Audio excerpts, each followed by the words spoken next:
Hi, my darlings of the dark and the beautiful. This is Richard, your midnight storyteller, pouring you another glass of red wine and candlelight. Tonight's story is called In the Shadow of the Guillotine, a novel of moral ruin.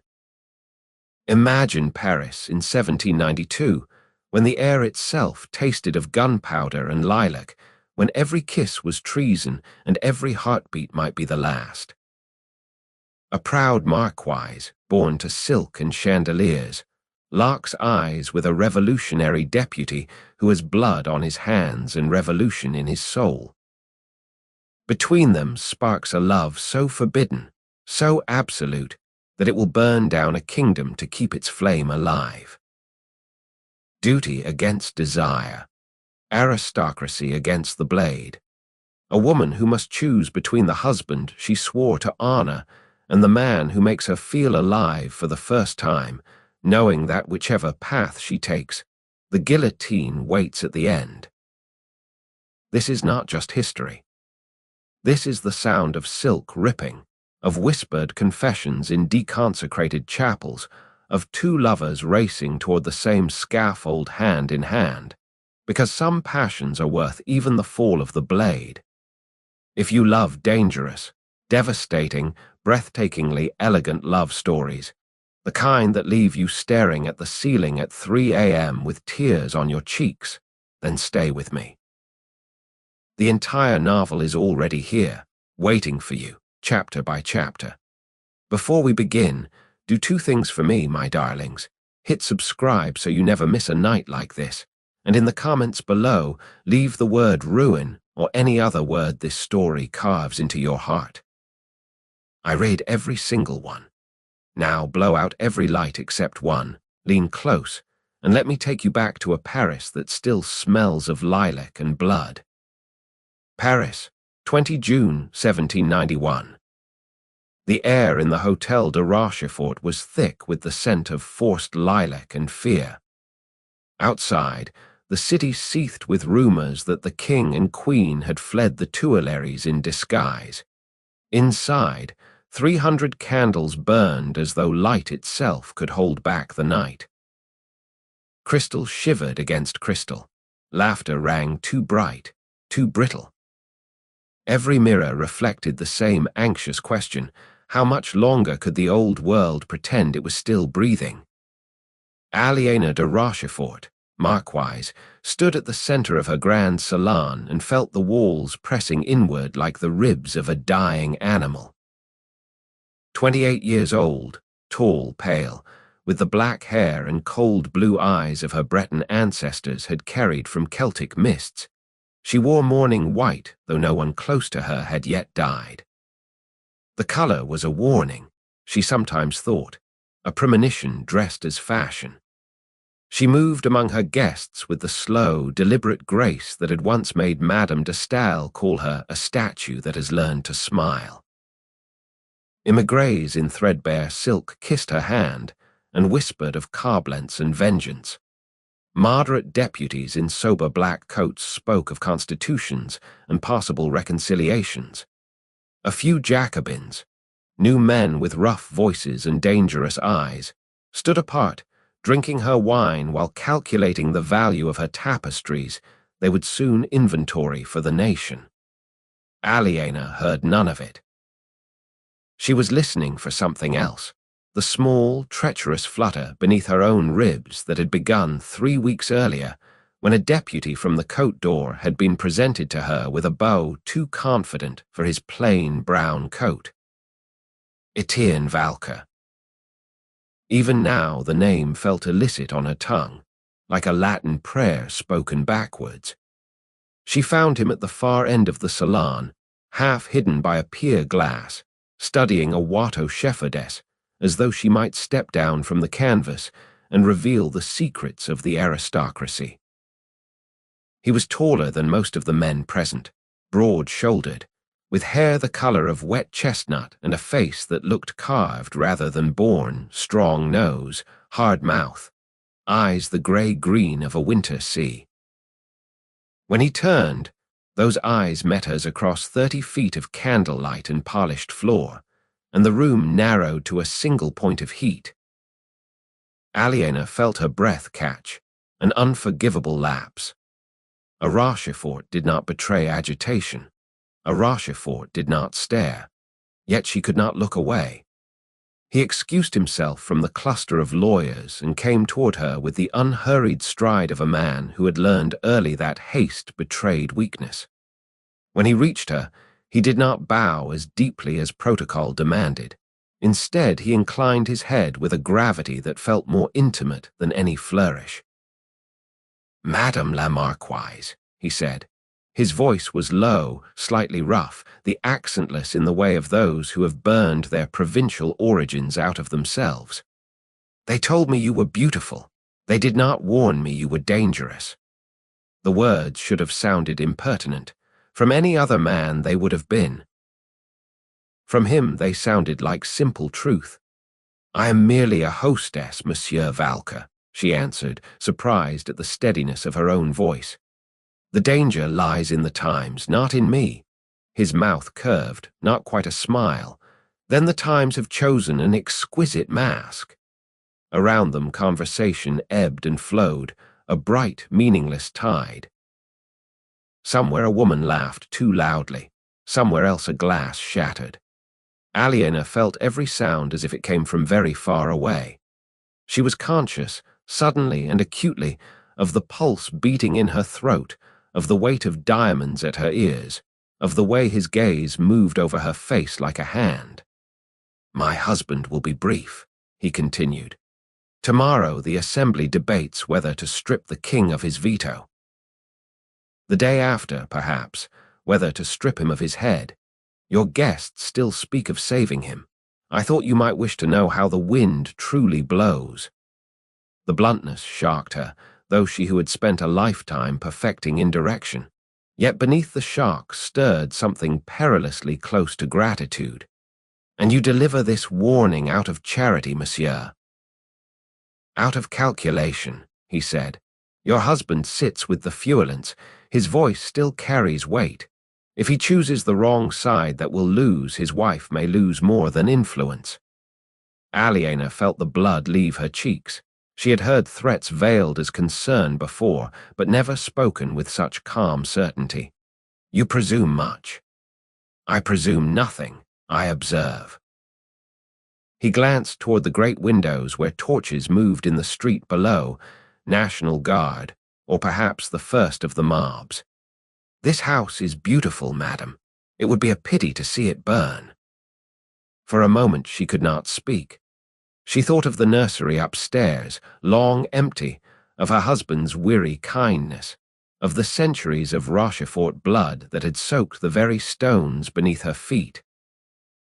She thought, too, of the pamphlets that arrived each morning, smeared with ink and hatred, addressed to Citoyenne Rochefort as though her title were already a corpse.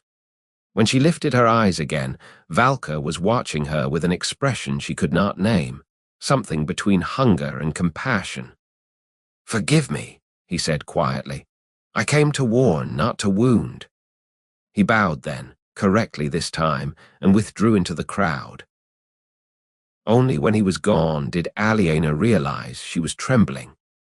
Later, when the last guest had departed and the candles guttered in their sockets, she stood alone in the salon and stared at her reflection in the tall mirrors.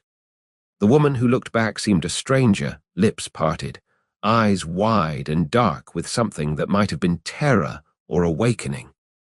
Outside, a church bell tolled 3. Somewhere in the city, a royal carriage rattled toward the border and betrayal. Inside the Hotel de Rochefort, a marquise pressed her gloved hand to her mouth to still its trembling, and understood that the cage she had always known was gilded had, in a single hour, become unbearable.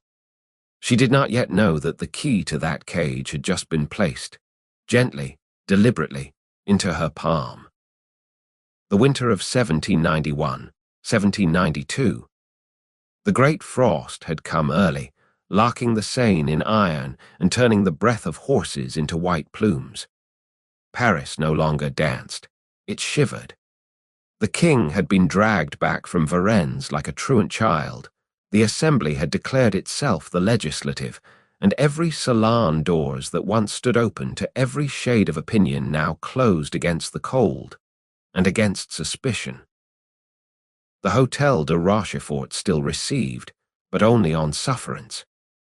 Invitations were now delivered by hand rather than printed, and half the names were scratched out at the last moment. Aliena's husband, the Marquis, spent his days in fruitless conferences with Barnave and Weymouth, trying to stitch together a constitutional monarchy from threads already soaked in blood. He came home late, smelling of wet wool and despair, and kissed his wife's cheek with the absent tenderness of a man saying goodbye to something he no longer quite believed in. Aliena waited. She told herself it was for news of the king, for the latest decree, for anything except the one thing she truly desired. Yet every evening, when the porter announced a new arrival, her heart betrayed her with a single treacherous leap. He did not come. Weeks passed. The frost deepened. The Marquis brought home stories of bread riots, of heads on pikes, of Austrian armies massing beyond the Rhine. Aliena listened, nodded, and felt the walls of the hotel contract a little further each night. She began to dread the sound of her own footsteps, echoing through corridors lined with ancestors who had never once doubted their right to exist. Then, on a January evening when the wind howled like wolves around the chimneys, the porter announced, "Citizen Deputy Valka." He entered the small green salon, as though the room belonged to him, snow melting from his cloak in dark coins on the parquet. Behind him, the footman hesitated, uncertain whether to relieve a deputy of the nation of his outer garments. Valka solved the dilemma by unclasping the cloak himself and tossing it across a chair with the carelessness of a man who had long ago stopped apologizing for taking up space. Aliena rose. The firelight caught the severe black of her gown. She had abandoned white after Varennes and turned her skin to porcelain. "Monsieur Valka, I had begun to think the mountain kept you too busy for mere courtesy." He smiled, the same not quite smile she remembered from June, only now it carried winter in it. "The mountain keeps everyone busy, madam. But some errands are worth the risk of frostbite." He did not wait to be invited. He crossed the room in 3 strides and stopped just short of touching her, close enough that she smelled wet wool, tobacco, and something sharper, gunpowder, perhaps, or imagination. "Your husband is not at home. He is with the Fuelants again." They believe they can still save the throne if only they phrase the petition correctly. Valka's eyes flicked to the windows, where frost feathers curled like white flames. "They are wrong," he said simply, "but that is not why I am here." He reached inside his coat and drew out a folded paper sealed with plain red wax. No crest, no ribbon, only the stark imprint of a common seal. "I need a letter delivered to the Comte de Narbonne at the War Ministry. Discreetly. Your husband's name still opens doors mine cannot. Yet if the letter is found on my person, I am ruined. On his, merely embarrassed." Aliena took the paper. Their fingers did not touch, yet heat flashed along her arm as though they had. "And if I refuse?" "Then I will leave, and we will both pretend this conversation never happened." He paused. "But you will not refuse." The arrogance should have angered her. Instead, it steadied her, like a hand at the small of her back. "Why not?" "Because you are tired of pretending the world outside these walls does not exist. Because you have begun to ask questions your husband is afraid to voice. Because," his voice dropped, "you have not forgotten the way I looked at you in June, and you want to know whether it meant anything." Silence stretched between them, thin and bright as spun glass. At last, Aliena turned to the fire. She held the letter to the flames, watching the red wax begin to sweat. You ask me to betray my husband. I ask you to choose which betrayal will haunt you least. She closed her fist around the paper before the wax could run. Leave me, she said. Come back tomorrow night. The letter will be delivered. He bowed, not mockingly this time, but with a gravity that felt almost like reverence, and moved toward the door. On the threshold he paused. Madam, he said without turning, do you know what they call you in the cafes of the Palais Royal? I am sure I do not wish to. They call you the Ice Virgin of the Faubourg Saint-Germain, cold, untouchable, the last perfect relic of a dying order. Now he looked back and his eyes burned. They are wrong. Ice does not tremble the way you trembled in June. Ice does not watch a man the way you are watching me now. Then he was gone, the door closing with a soft click that sounded, to Aliena, like the first stroke of an axe. She stood a long time before the fire, the letter clenched in her hand until the wax cracked and bled across her palm like a wound. Outside, the wind raged. Inside, something older than fear, older than duty, began to unfurl. When the Marquis returned near dawn, he found his wife asleep in the green salon, fully dressed, her cheek marked by the imprint of a crimson seal. He kissed her forehead gently and carried her to bed, never noticing the letter now hidden beneath her pillow, nor the name she whispered once very softly in her sleep, Etienne. February 1792, 3 o'clock in the morning. Paris slept uneasily beneath a thin, reluctant snow that melted as soon as it touched the gutters. The city had learned to fear the hours between night and dawn. Those were the hours when arrests were made, when boots on staircases, the sudden lantern in a bedroom window. Aliena de Rochefort walked alone through the Faubourg Saint-Honoré. She wore a plain dark cloak borrowed from her maid, hood drawn low, no jewelry, no perfume, only the rapid drum of her heart to betray her. In her pocket lay a note written in Etienne Valca's angular hand, Chapelle d'Escarmes, Rue de Vaugirard. Come alone. Burn this. She had burned it. The ashes still seemed to scorch her palm. The chapel had been deconsecrated the previous autumn.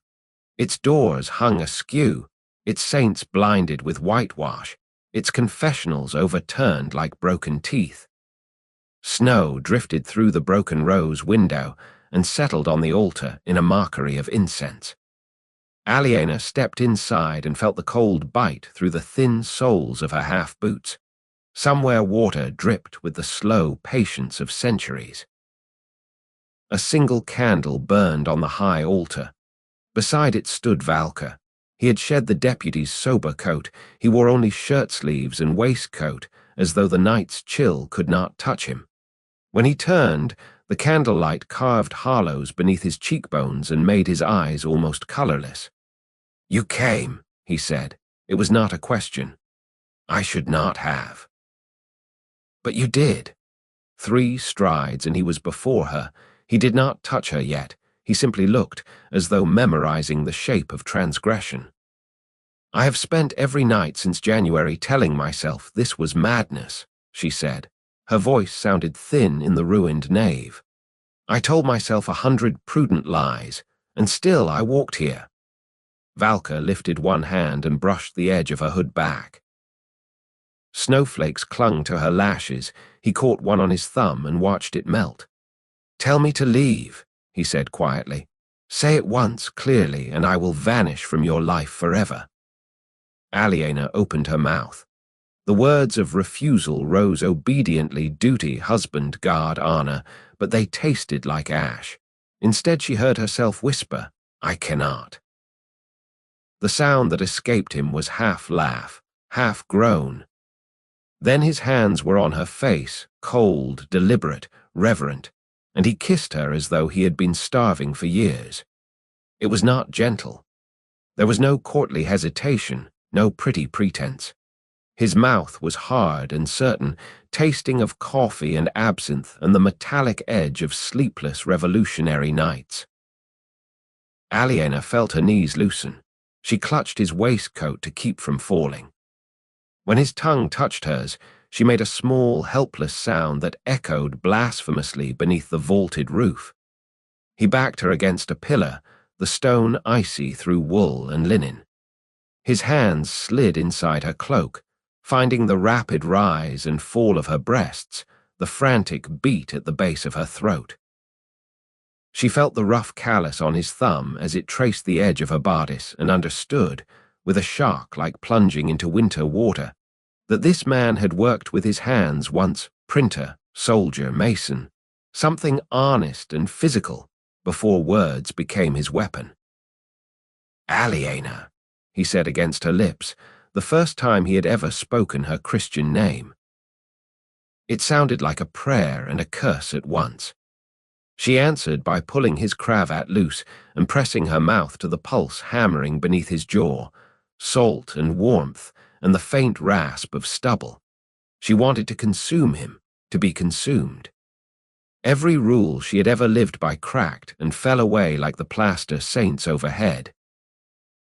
They sank to their knees on the threadbare remnant of an altar cloth. Snow sifted down around them, catching in his hair, melting on her cheek where his mouth had been. When he unlaced her gown, she did not stop him. When his hand slid beneath layers of silk and linen to find bare skin, she arched into the touch with a sob that was half terror, half relief. There, in the desecrated chapel, with the guillotine not yet invented but already waiting in the city's dreams, they committed the first mortal sin of many. It was swift, almost savage, and more tender than anything Aliena had ever known. Afterward they clung together, trembling, breathless and half-clothed, while the candle guttered and the snow continued its silent invasion. "I will burn for this," she whispered against his shoulder.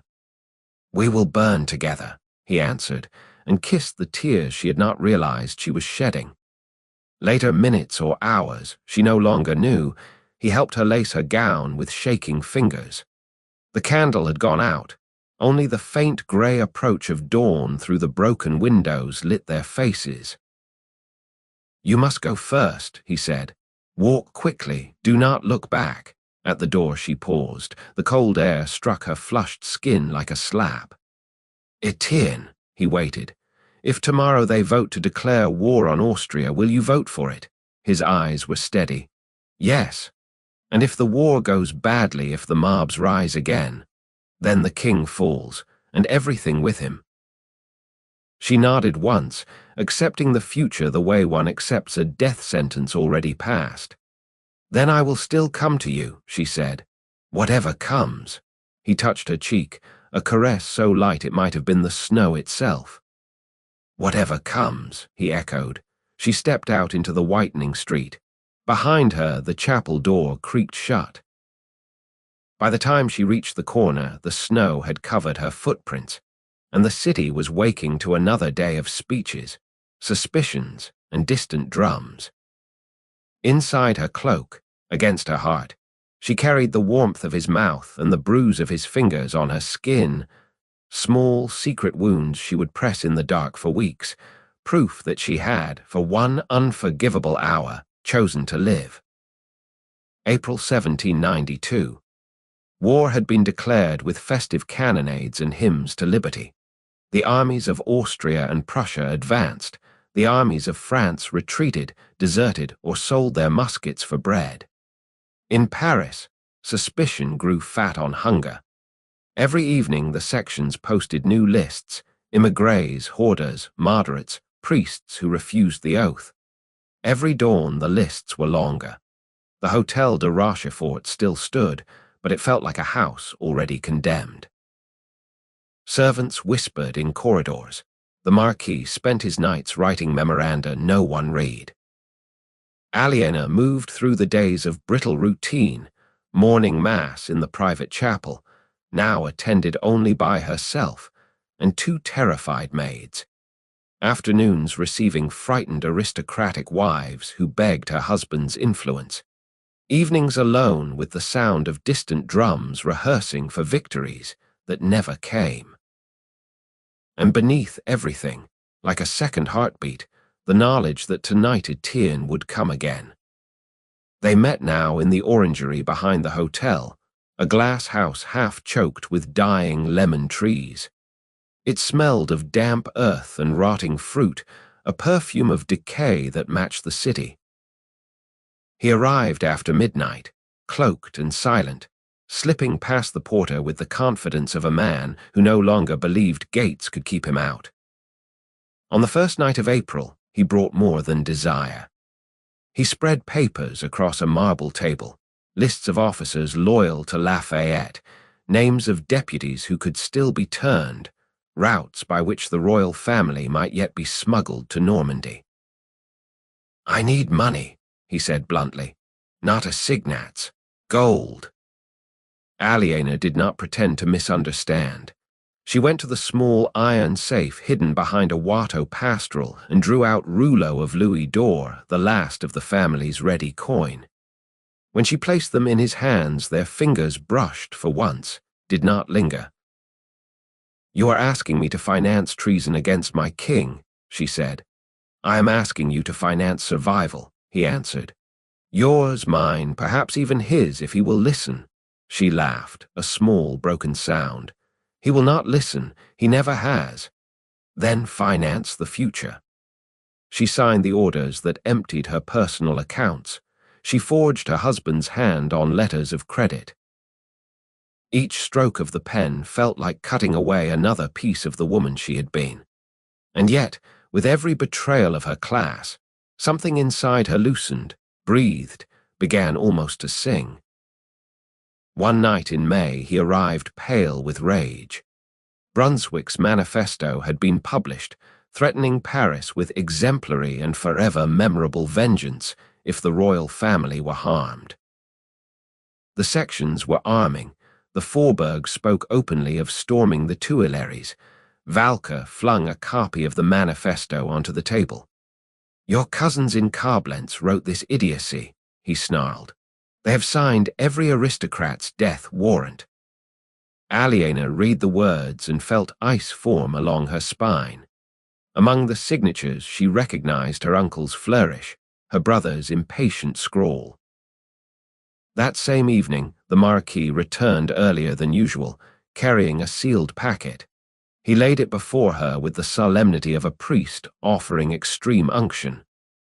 "From the Queen," he said. "She begs us to hide these jewels, papers, proofs of correspondence with the Emperor. If the palace falls, they must not be found." Aliena stared at the packet. Inside lay enough evidence to send 100 heads to the scaffold, including, inevitably, her own. She thought of Etienne waiting in the orangery. She thought of the gold already gone, the lists of names she had passed, the nights her body still remembered with a pulse of shame and exultation. She took the packet, and without a word, consigned it to the fire. The Marquis watched the flames devour velvet ribbon and royal seal. When the last ember died, he looked at his wife as though seeing her for the first time in years. "You have changed, Aliena." "Yes," she said. "I believe I have." He never asked what the packet had contained. Perhaps he already knew. 2 nights later, Etienne brought the final list, names of fuelent deputies marked for proscription if the moderates failed to rally to the Jacobins. Aliena read it by the sickly light of a single lamp and felt the world tilt. Her cousin Philippe, who had taught her to dance the minuet when she was 12. Her childhood friend, the Vicomte de Ségur. And near the bottom, in Etienne's own careful hand, Rochefort, Armand Joseph, Marquis de. She looked up. "You would send my husband to the Abbaye prison."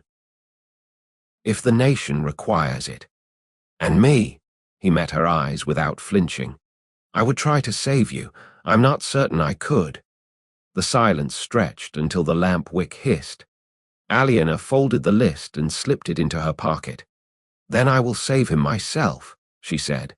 She did not tell Etienne that she spent the rest of the night burning every letter he had ever sent her, every scrap that could link them. She did not tell him that at dawn she went to her husband's study, and with tears drying on her cheeks, began forging documents that would send Armand de Rochefort on a sudden diplomatic mission to Switzerland, safe, alive, and forever exiled from her bed and her heart. When Etienne came again a week later, she greeted him with a calm that felt like death. "I have done what you asked," she said. "Everything. Now I ask one thing in return." He waited. "Swear that whatever happens, you will not raise your hand against him personally. Let history take him if it must. Not you." Etienne searched her face for a long moment. Then he knelt, an absurd medieval gesture in the ruined orangery, and pressed his lips to the hem of her gown. "I swear," he said against the silk, "though God knows I may burn for it." Outside, the first warm wind of summer stirred the lemon trees and carried the scent of gunpowder from the Champ de Mars. Inside, Aliena closed her eyes and felt the last tether to her old life snap like a thread beneath a blade already sharpened for greater throats than hers. Paris had become a butcher's yard. The news arrived first as rumor, then as a smell, blood, smoke, and the sweet rot stink of opened bodies. Verdun had fallen. The Prussians were marching on the capital. In the sections, drums beat the generale, men drank brandy from human skulls, women sharpened sabers on doorsteps. The prisons overflowed with suspects, priests, forgers, Swiss guards, aristocrats who had waited one day too long. And the people, sovereign and starving, decided that justice must be done before the enemy arrived to do worse. Aliena heard the first screams at dusk on the 2nd of September. They came from the direction of the Abbaye, carried on a wind that rattled the shutters of the Hôtel de Rochefort like bones in a box. She had sent her husband away 3 weeks earlier, a forged passport, a hired carriage, a final embrace in which neither had spoken of love. The house was half empty now. Most servants had fled or been dismissed. Only old Matthew the porter and 2 maids remained, cowering in the kitchens. Aliena stood alone in the grand salon, candle in hand, listening to Paris devour itself. At 10 o'clock the knocker sounded, 3 measured blows that somehow cut through the distant howling. She knew who it was before she opened the door. Etienne Valker stood on the steps soaked in blood that was not his own. His coat was torn, his hair wild, a pistol thrust through his belt and a saber in his hand still wet to the hilt. Behind him, the street flickered with torches.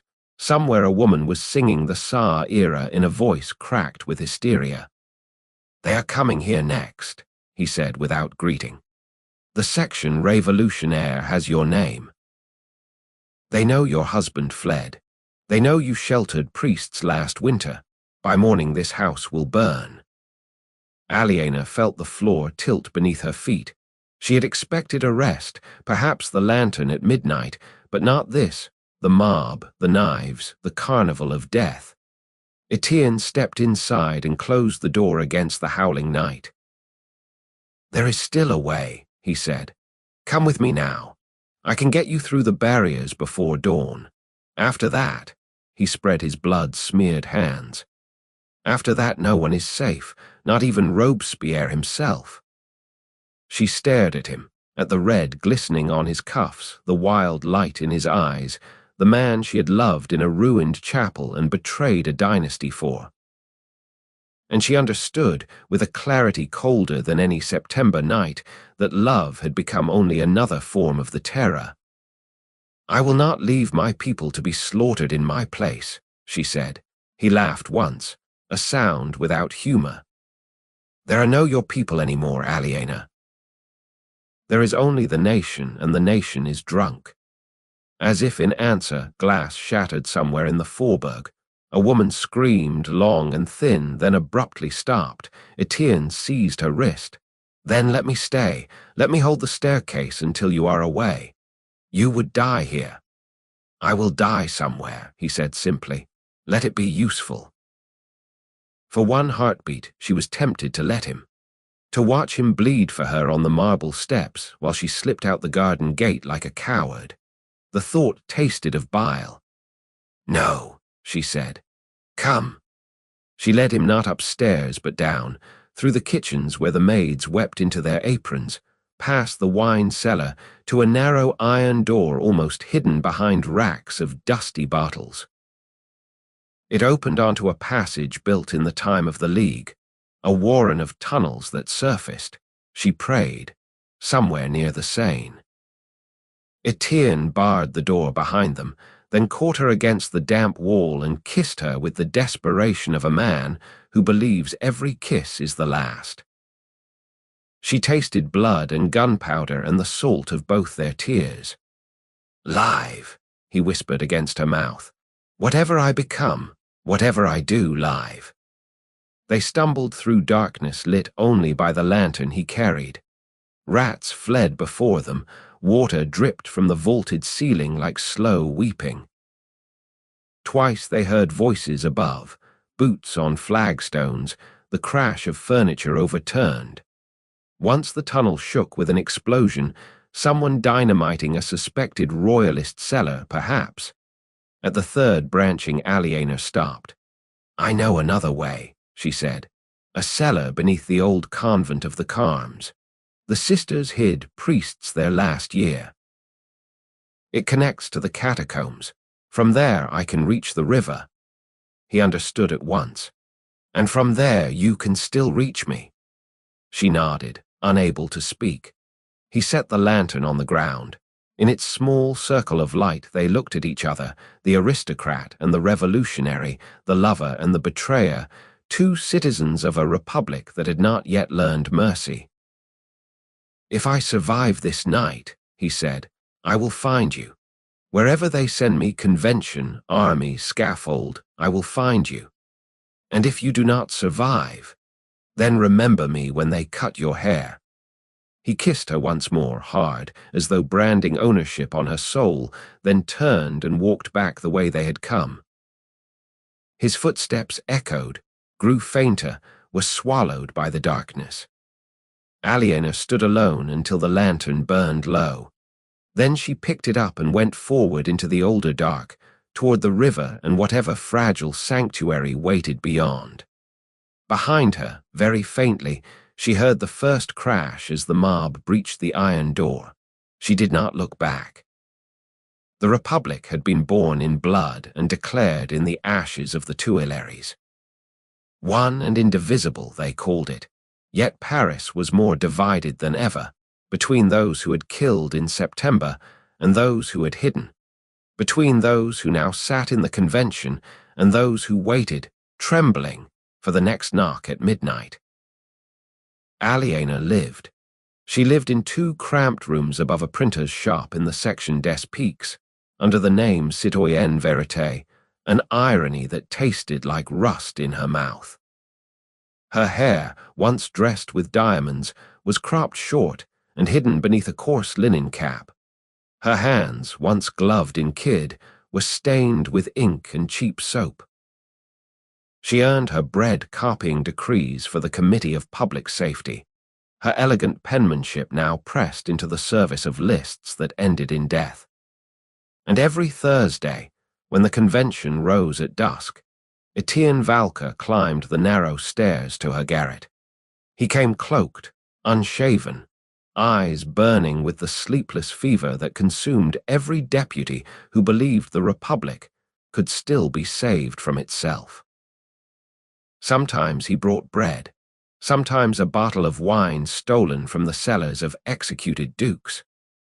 Always he brought hunger for her mouth, her skin, the illusion that somewhere in Paris two people still belonged only to each other. They made love on a straw mattress that smelled of printer's ink and fear, whispering endearments in the dark because daylight belonged to denunciations. Afterward he would lie with his head on her breast and speak of the convention, of the giant's eloquence, the mountain's fury, the plain's cowardice. of how Danton wept when he spoke of the September dead, of how Robespierre never wept at all. One night in December, he arrived shaking with cold and something deeper. "They have arrested the king," he said. "He will be tried." And when the verdict comes, he did not finish. He did not need to. Aliena traced the new lines etched beside his mouth. "You will vote for death." "Yes." His voice was raw. "I must. If we spare him, we lose the war, the borders, everything. But God help me, Aliena. Every time I think of it, I see your face the night the mob came." She kissed the corner of his eye where a tear had dried unnoticed. "Then think of me alive," she said. "Think of me waiting." But waiting had become its own torment. In the new year, Armand de Rochefort was arrested in Lausanne and extradited.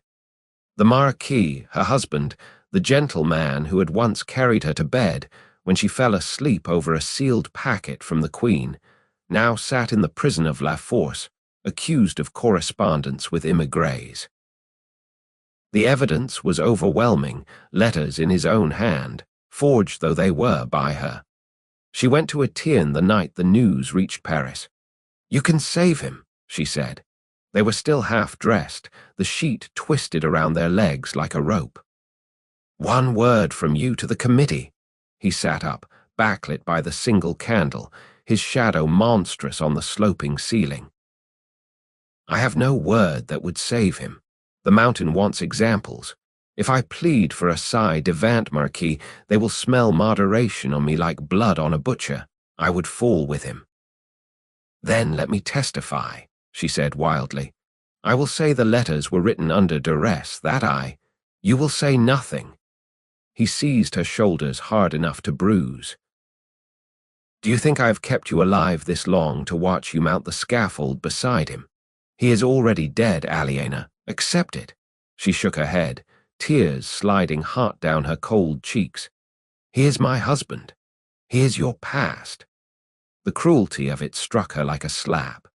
She wrenched free and stood naked in the freezing room, arms wrapped around herself as though to hold her ribs from flying apart.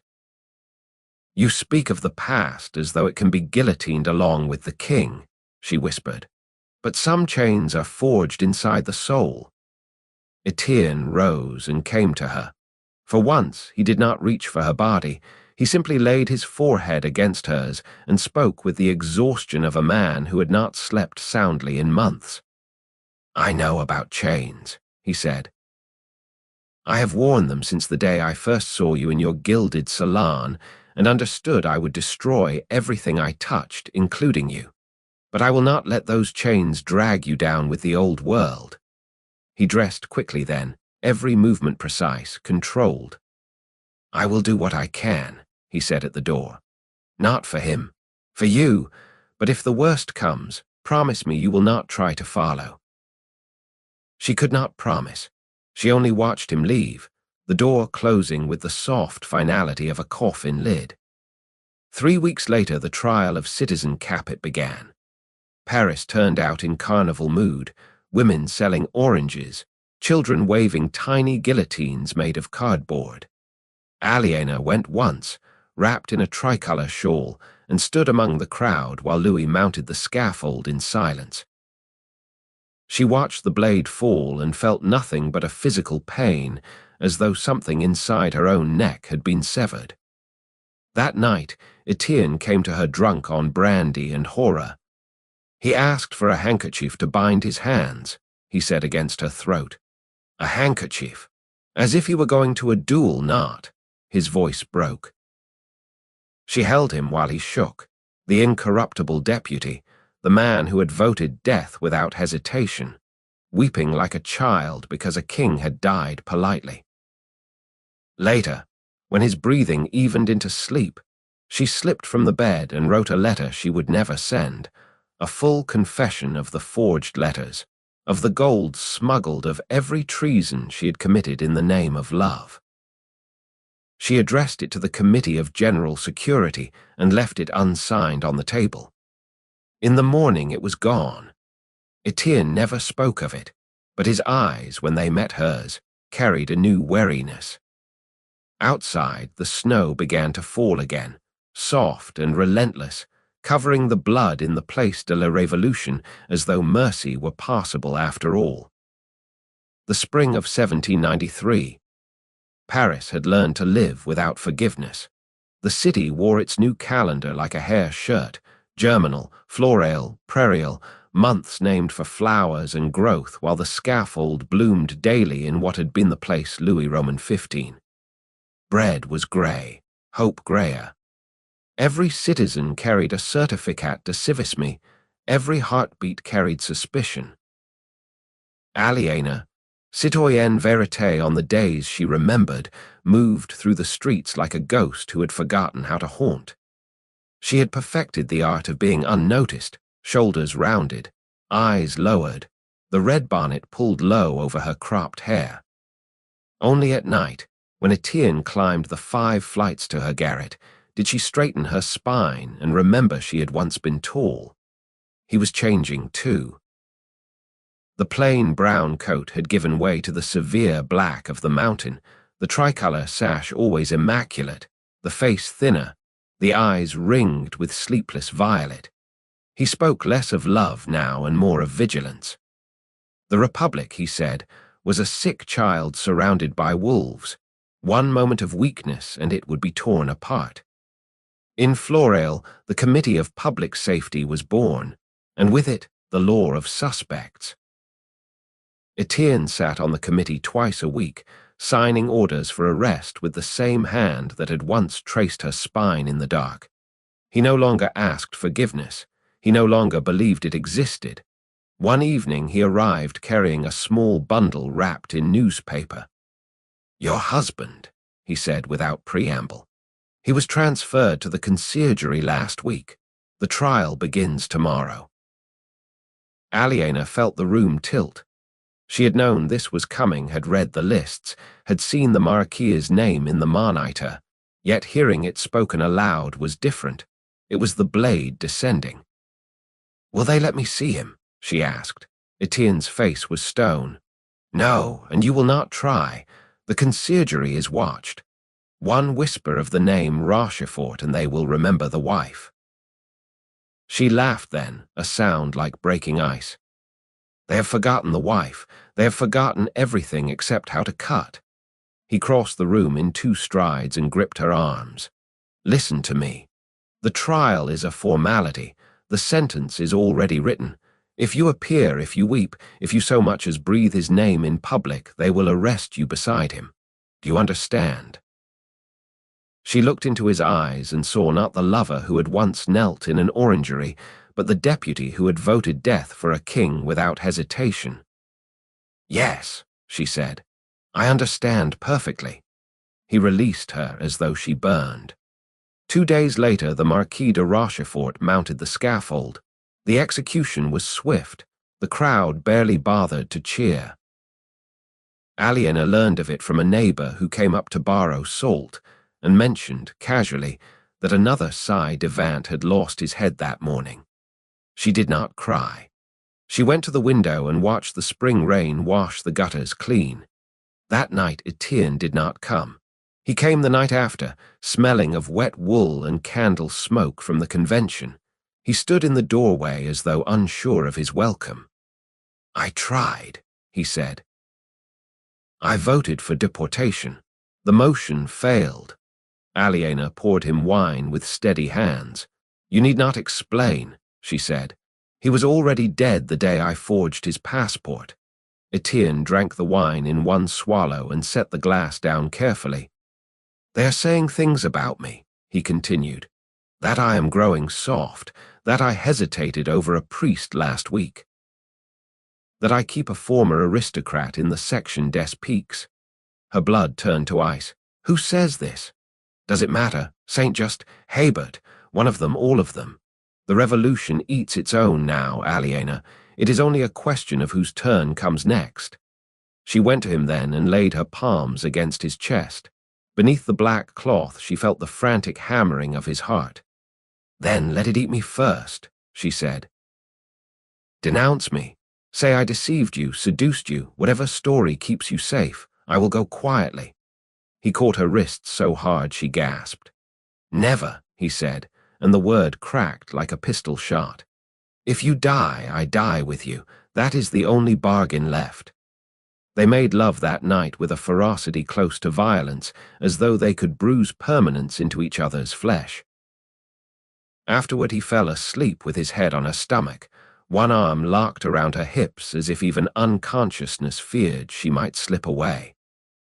Aliena lay awake and listened to the city breathing outside the window, the measured tread of patrols, the occasional shout, the distant rumble of tumbrils that never seemed to sleep. In the morning he left before dawn, pressing a key into her hand. "If they come for me," he whispered, "go to the cellar of the printer below. There is a loose stone behind the press.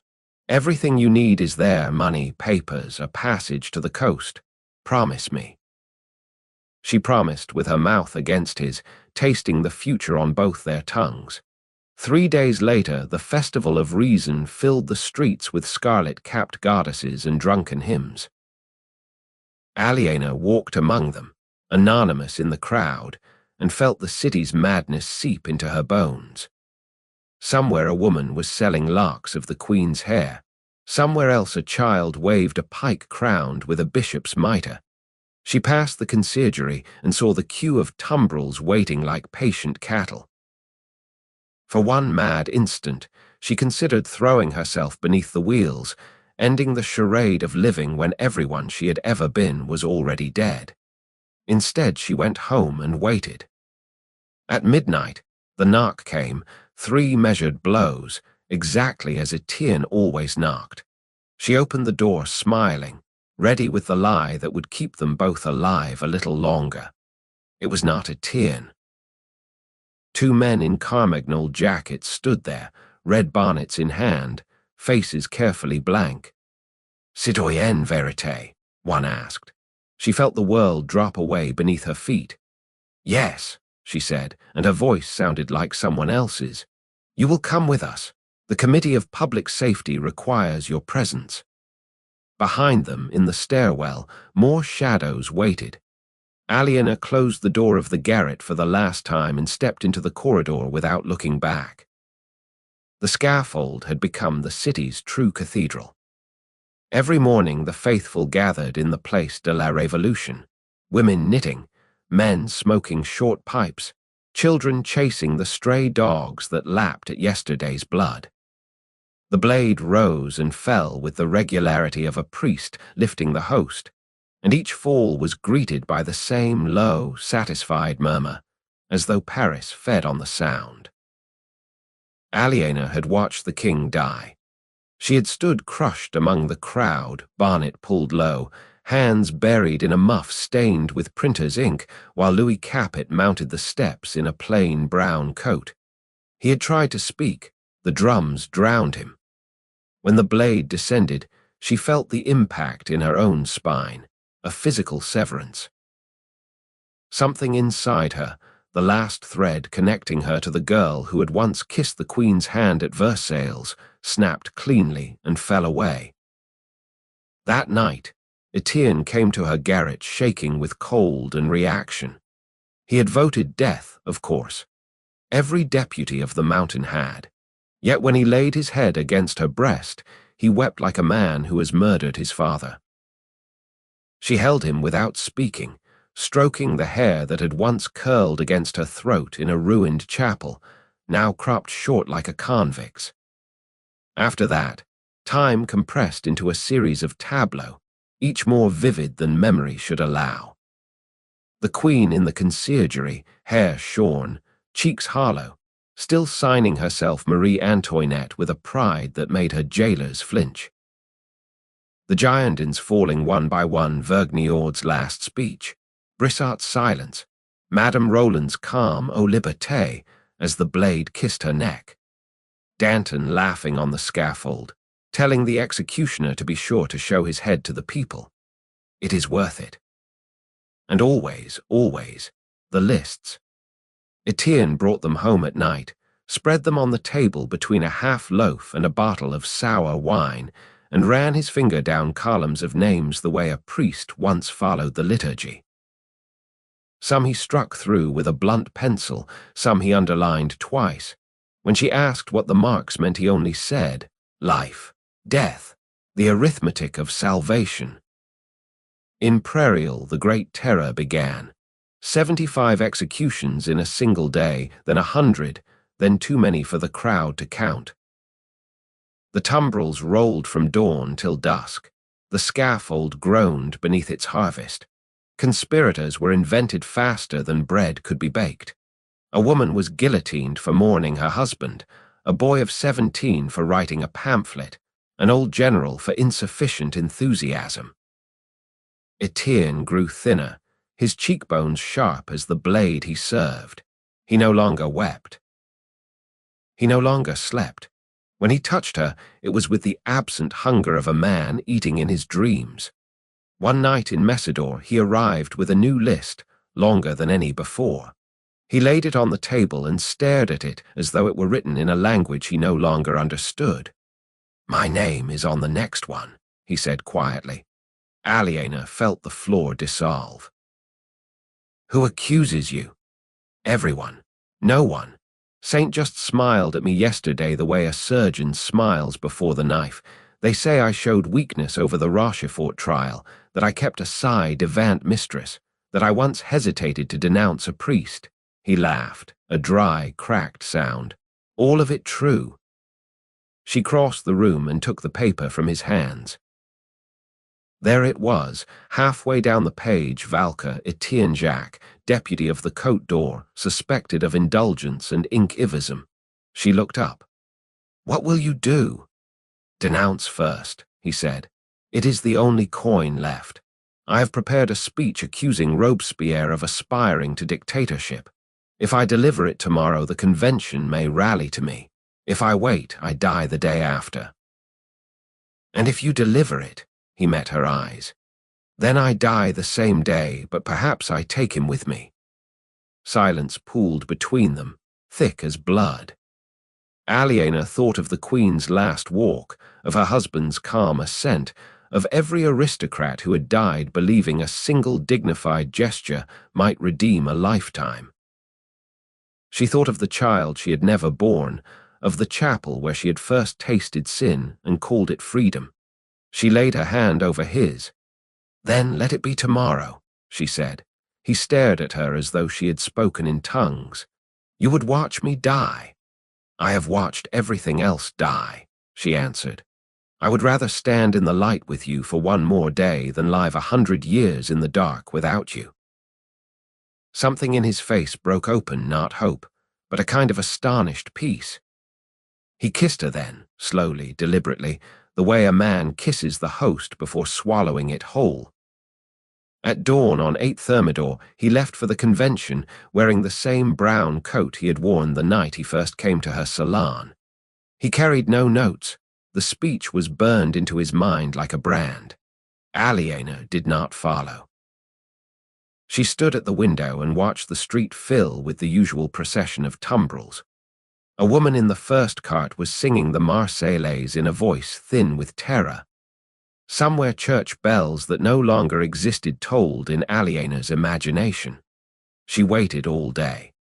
At 9 o'clock that night, the door burst open and Etienne stumbled in, alive, wild-eyed, coat torn, face streaked with sweat and tears. "It is done," he gasped. "Robespierre is finished. The convention howled him down.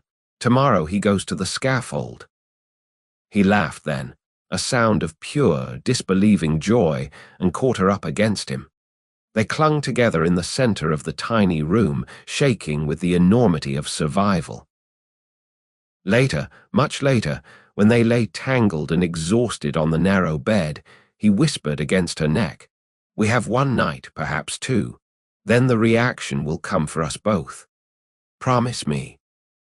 "I promised long ago," she said, and silenced him with her mouth.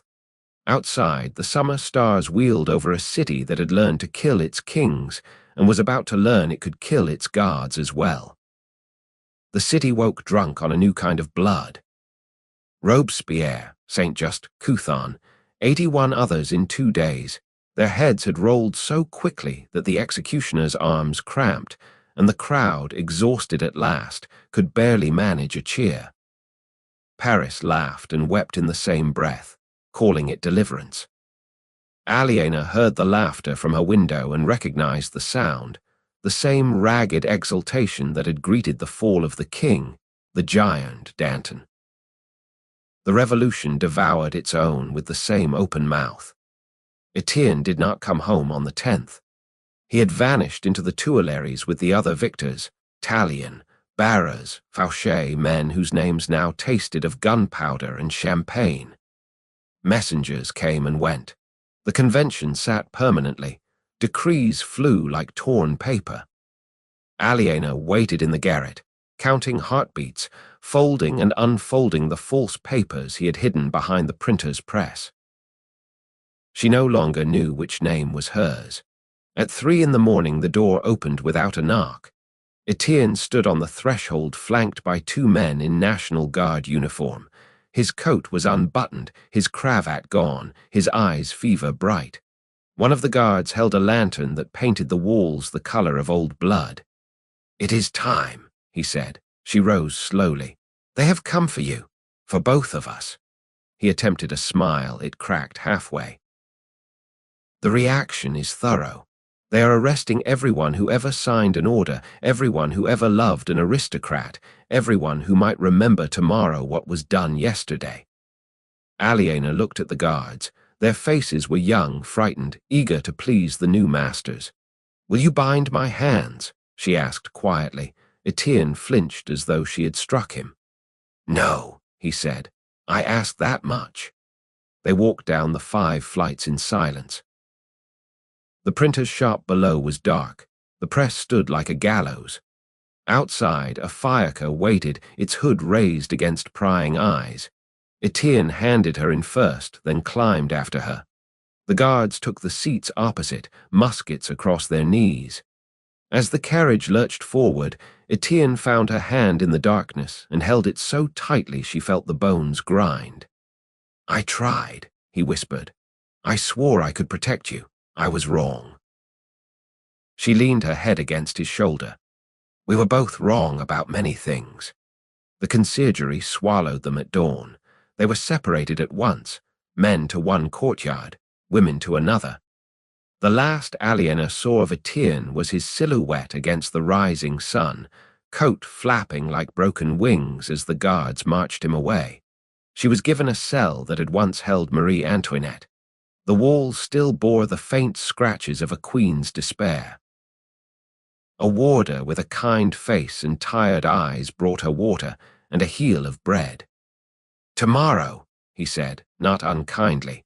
"They are clearing the prisons for the new batch." She slept, or tried to.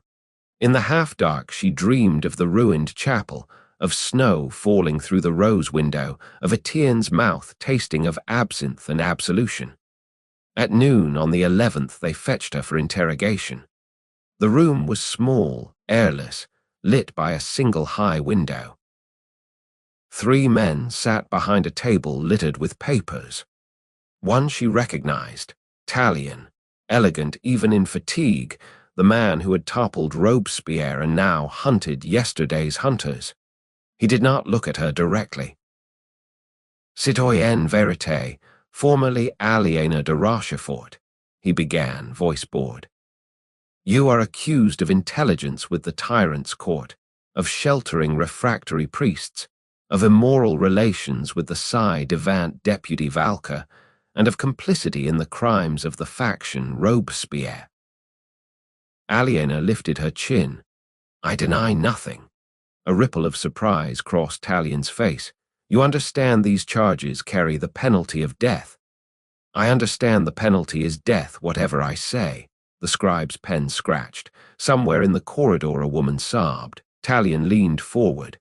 "There is perhaps a way, a public denunciation of Valka, a full confession of your errors. The nation is merciful to penitents." She almost laughed. Mercy. The word tasted obscene. "I will sign nothing that condemns him," she said.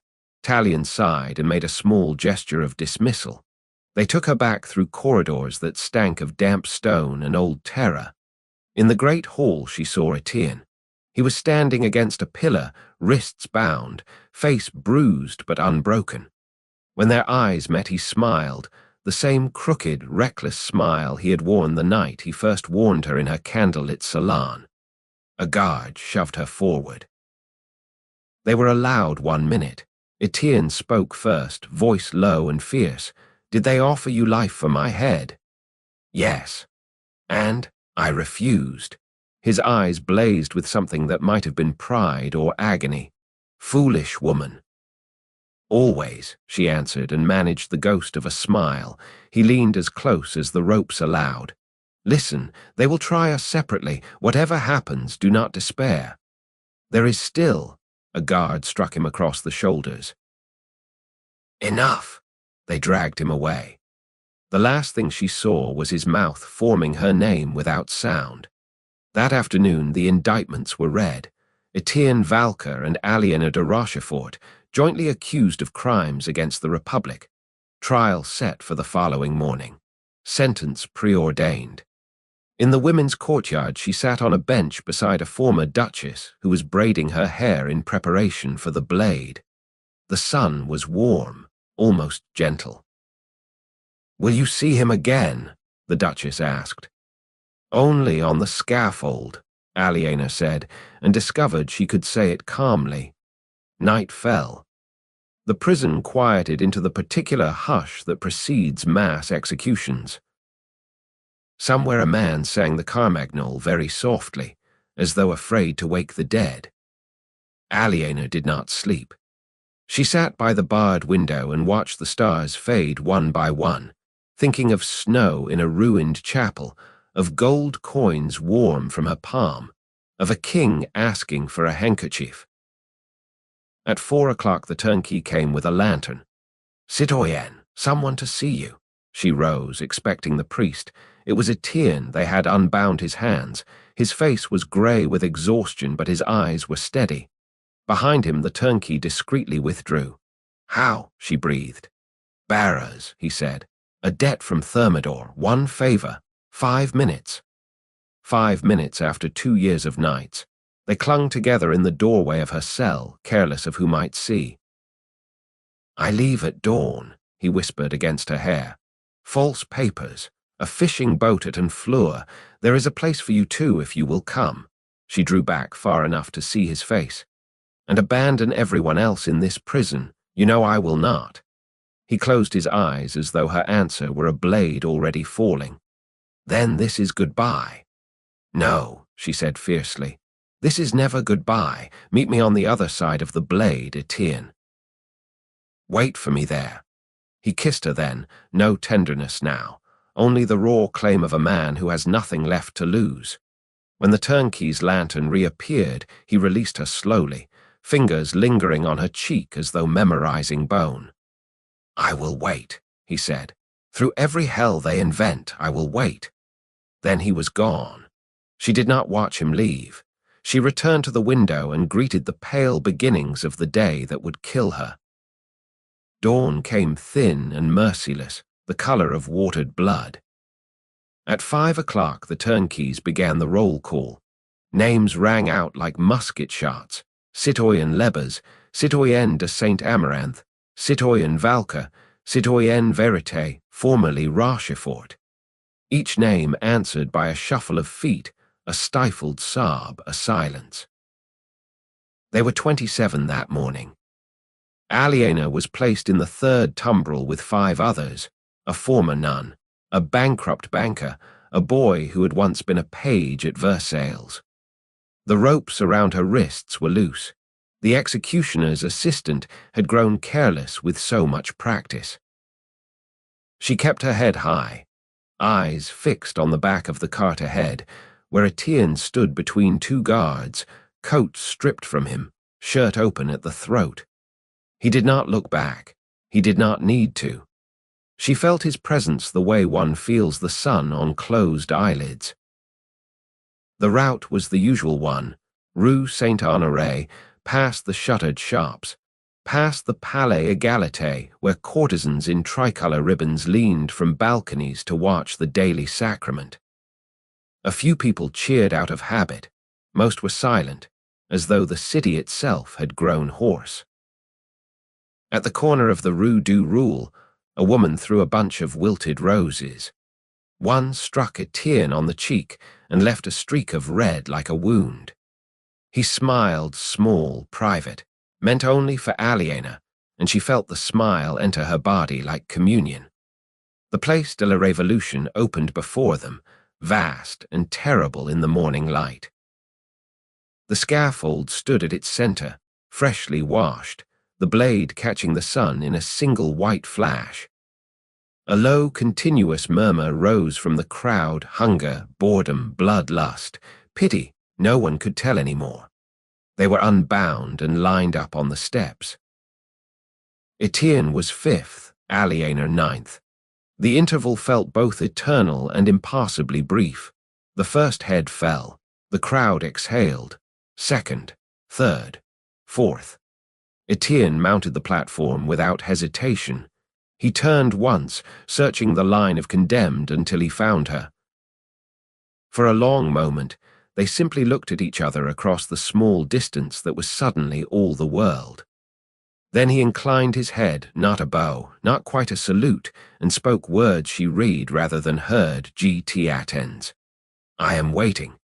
The blade fell. The crowd sighed. They brought his body down past her, still warm, the eyes half open to the sky. A guard tried to hurry her along. She resisted long enough to bend and press her lips to Etienne's forehead, tasting salt and iron and the faint trace of the absinthe they had shared in another life. Then it was her turn. She climbed the steps lightly, almost gladly. The executioner was a small man with tired eyes. He apologized under his breath as he bound her. Sanson himself tilted the plank. The wood was smooth from use, still wet. In the instant before the lunette closed, Aliena looked up. The sky above Paris was a clear, merciless blue, the same blue it had worn the night they first met in her candlelit salon. She thought, absurdly, that it was beautiful. She thought, I am coming. The blade fell. Years later, when the empire had risen and fallen, when the streets had been renamed yet again, and the scaffold itself was only a bad dream, an old woman kept a café on the Isle St. Louis. She was small, straight-backed, with eyes the color of winter water. No one knew her true name. The neighbors called her simply La Vieille Valka, though she had never worn a wedding ring. On quiet evenings, she sat by the window and watched the river carry light downstream. Children who wandered too close learned not to ask about the faint white scar that ringed her throat like a pale necklace. Those who did were told only that she had once lost her head and found it again. Sometimes, when the bells of Notre Dame rang the Angelus, she would close her eyes and listen for another sound: snow falling through a broken rose window, the soft click of a chapel door closing on the last innocence either of them would ever possess. And sometimes, very rarely, a stranger would enter the café, tall, grey-haired, carrying the weariness of too many exiles, and stand uncertainly on the threshold until she looked up. Then the years would fall away like dust, and for one heartbeat the room would fill with the scent of lilac and gunpowder, and two ghosts would recognize each other across a silence wider than death. They never spoke. They did not need to. He would lay a single white rose on the counter, drink a cup of coffee without tasting it, and leave before the bells finished tolling. She would watch him go, press the rose between the pages of a worn volume of Rousseau, and return to her accounts. Love, she had learned, was not the fever that consumes. Love was the ash that remains when the fire has done its worst, and still glows, faintly, stubbornly, beneath the weight of all the fallen worlds. The end. And so the blade falls, and Paris, for one trembling instant, is silent. My darlings, we have walked together beneath that terrible shadow, felt the snow on our lips in a ruined chapel, tasted the iron of a last kiss, and watched two hearts choose ruin over regret. I hope somewhere inside you the echo still rings, the sound of silk tearing, of a republic devouring its children, of a love too bright to survive the dawn. If this story has left even a single tear on your cheek or a bruise on your heart, then we did something right tonight. If you haven't already, please subscribe. There are so many more nights waiting, forbidden romances in the courts of fallen kings, whispered betrayals in candlelit Vienna, passions that toppled empires and broke the people who dared to feel them. Real history, told as the sweeping, aching novels it was always meant to be. And one last thing, if you still haven't left a word in the comments, do it now. Ruin, liberty, guillotine, love. Whatever scar this story pressed into you, let me see it. I keep everyone close. Thank you for trusting me with your midnight hours. Until the next candle flickers to life, this is Richard blowing you a kiss across the centuries. Good night, my beautiful rebels. Dream dangerously.